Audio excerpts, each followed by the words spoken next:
Hello, beautiful humans, and welcome to the Mental Wellness Wake Up Show, a weekly podcast where growth minded, creative people come to learn best practices from both spirituality and psychology that create lasting well being.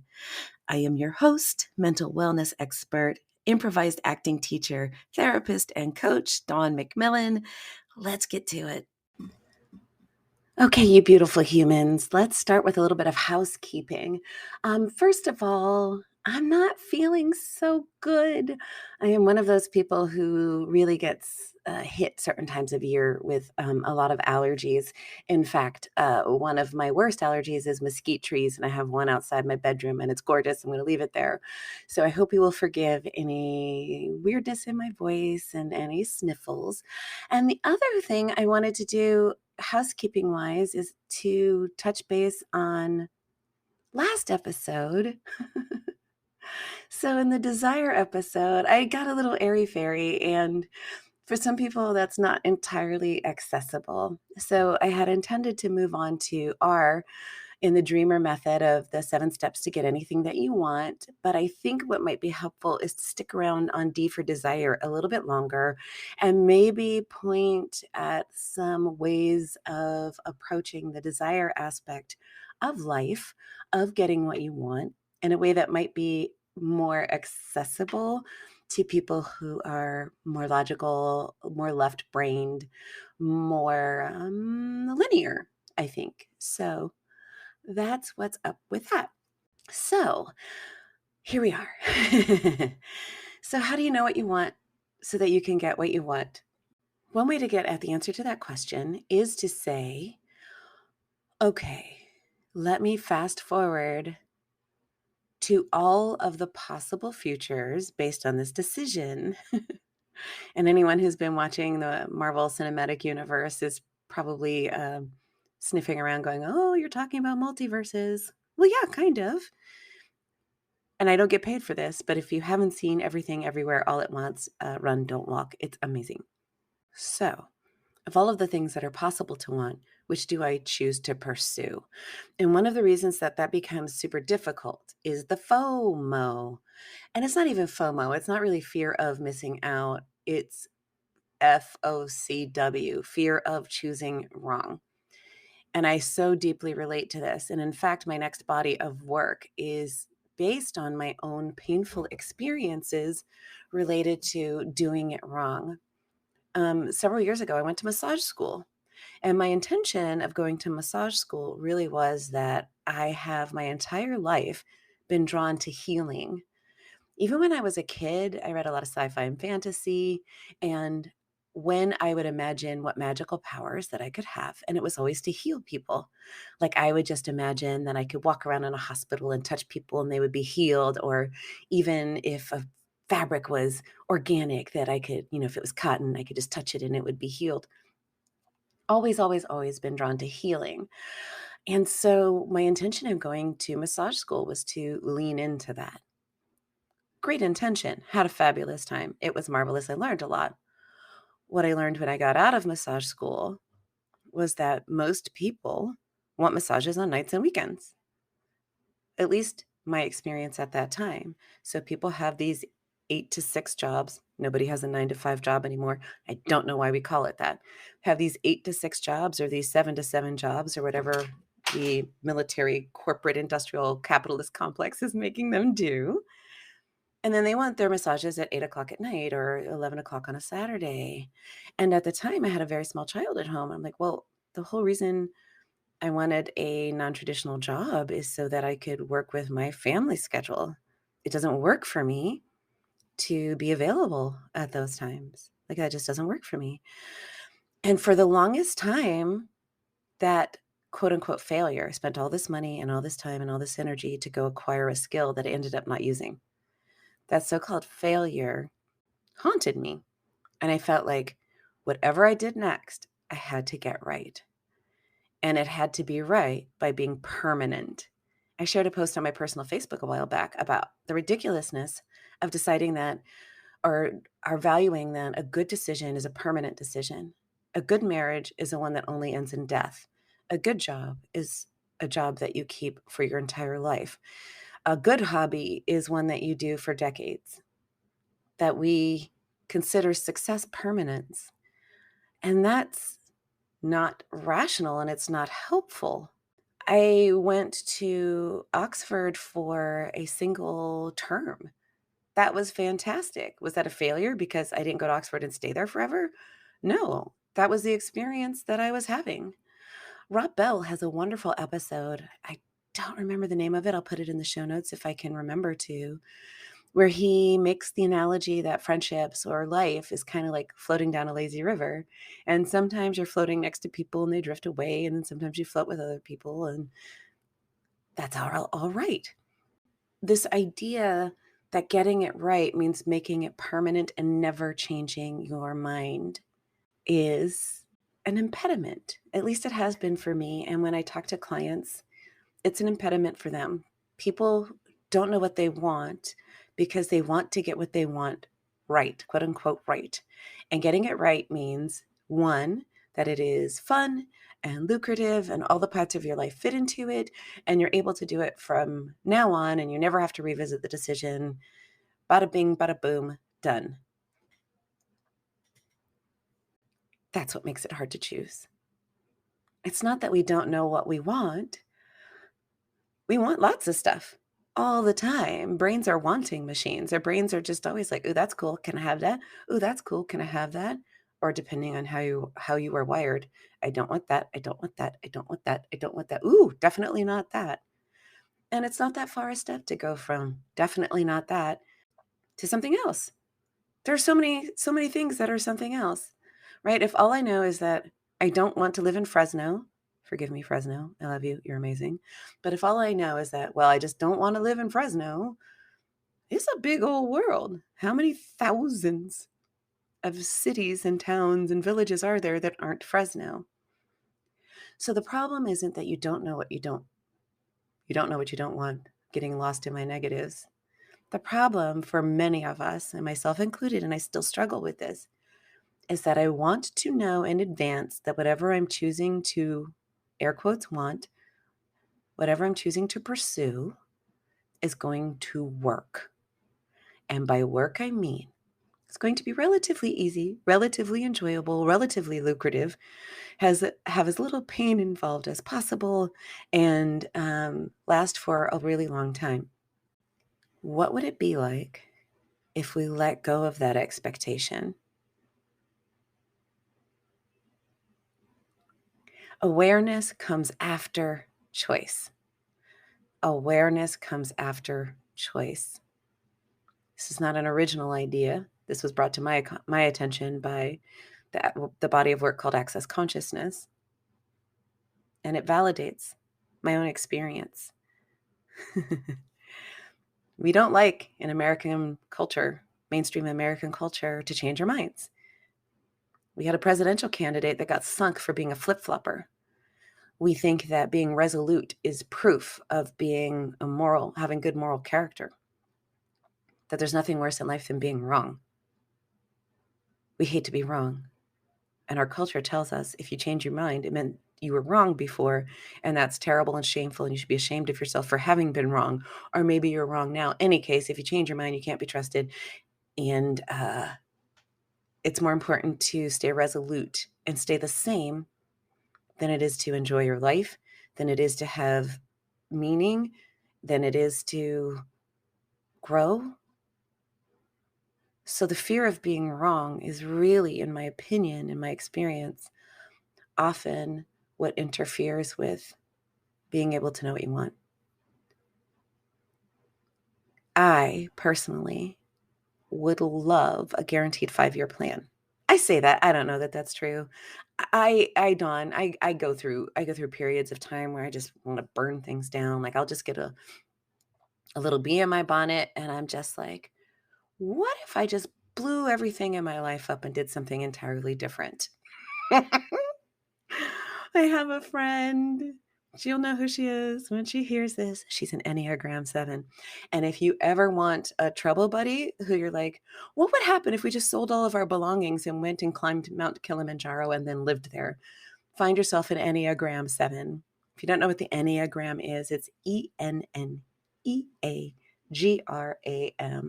It's a system for understanding human behavior, most commonly approached as a personality typing system.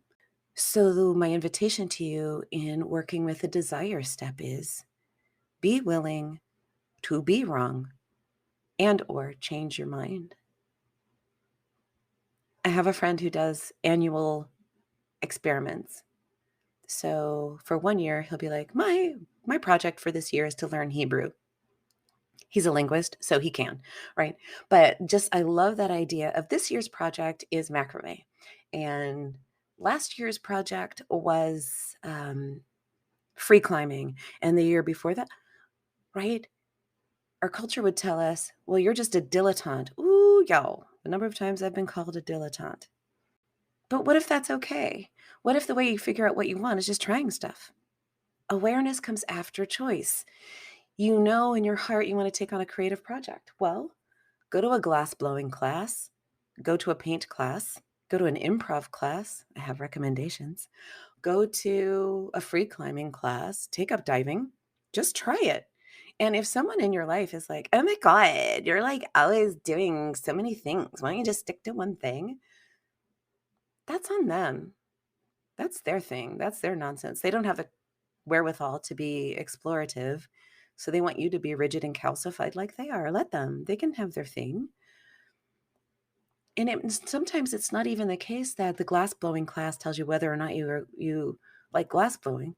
You go to the glass blowing class and you meet somebody in the glass blowing class who invites you out to coffee. You have this really great coffee. They become one of your new closest friends, and you all go on a vacation to Fiji, and you discover that you love vacationing in Fiji. There's a quote in the play that I'm directing, and the line is, the root is often associative. And it's talking about memory. But I would like to say that it's about discovery. The root is often associative. So if you, like me, have spent a lot of your life struggling with figuring out what you want, one, I have good news. I'm working on a body of work to address that because I know some things now that I didn't know before. Be willing to experiment and be wrong. And if there is a part of you that's like, well, you better get it right, otherwise you're wasting money, you're wasting time. There's no such thing as wasted time. No knowledge is wasted. No experience is wasted. And if you go out and you spend $100 on beads because you're taking a beading class and you think it's going to be your new favorite hobby, and then you're like, actually, no, that money wasn't wasted. That was an investment in learning, and it was an investment in an experience. It was an investment in discovery. And maybe you pay those beads forward to someone who otherwise would not be able to create their art. So my invitation is to let go of the fear of being wrong. Say it with me. Yeah, I used to think that, but I changed my mind.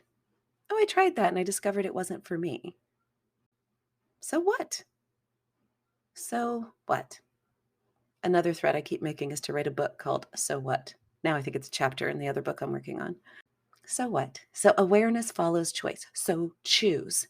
And one of the ways that you can make this a little less terrifying for ourselves, because as I said, we love certainty. Certainty feels good.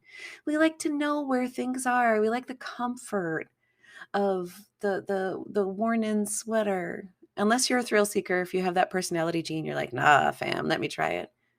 But for the rest of us, we like the comfort of knowing. So awareness follows choice. So choose, try it.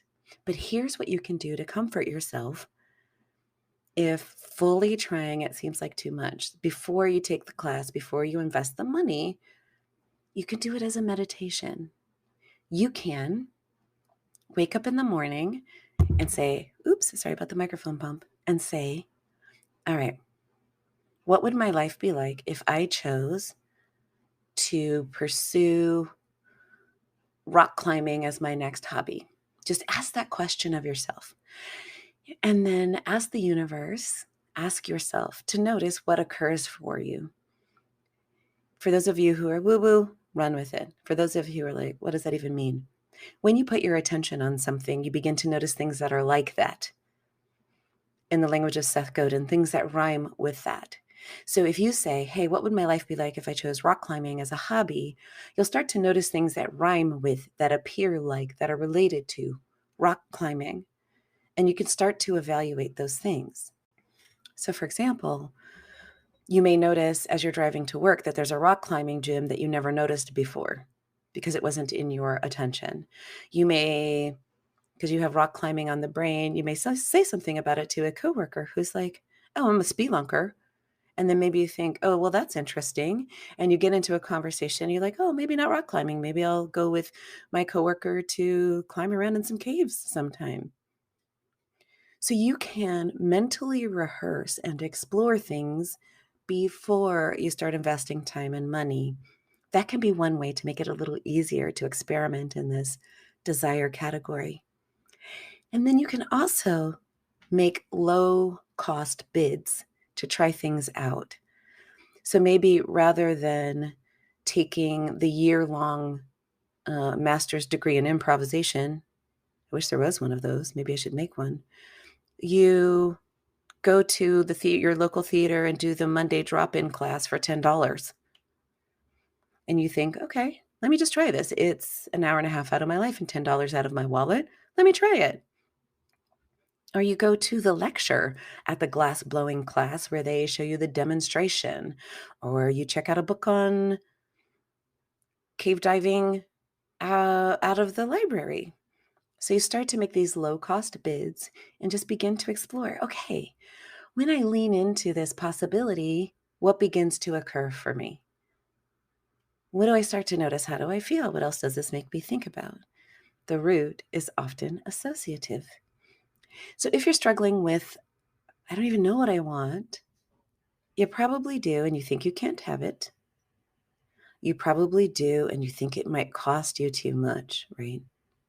There are people, places, and things that are invested in the status quo. They may not like it if you change. You probably do know what you want, but maybe there's too many things and you don't know which one to choose because you're afraid of being wrong. So here's the invitation. Accept that it's okay to change your mind, because who wants to have a little mind? It's okay to be wrong. It's okay to try things and abandon them. The adventure is never wasted. The knowledge is never wasted. And just give yourself a day where you're like, what would it be like if the other day, I was like, my introversion is getting a little out of control. What if I pretended to be an extrovert today? Right? Just pretend, try, experiment, try these low bid explorations or these low cost explorations to see what occurs for you. And then try it more deeply if what pings is positive, if what shows up feels good, looks good, is good, and see where that takes you. So I hope this is helpful, because that's my whole point of doing this, is to share knowledge and information that I've come across that might be of benefit to people who are not just me. And I invite you to listen to these episodes more than once. There's a way in which repetition is the mother of learning. Repetition is the mother of learning. Repetition is the mother of learning. And because our brains love the familiar, if something pings for you, if something is of value to you, repeat it so that becomes more familiar to you than the old pattern that doesn't work. That was a big old truth bomb, so let that sink in.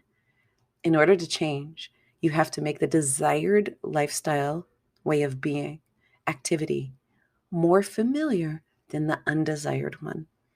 And if we're talking about habits and behaviors that we have had for decades, that takes some intention and attention. So if you find a book that really resonates with you, read it more than once. If something about this podcast pinged for you, listen to it again.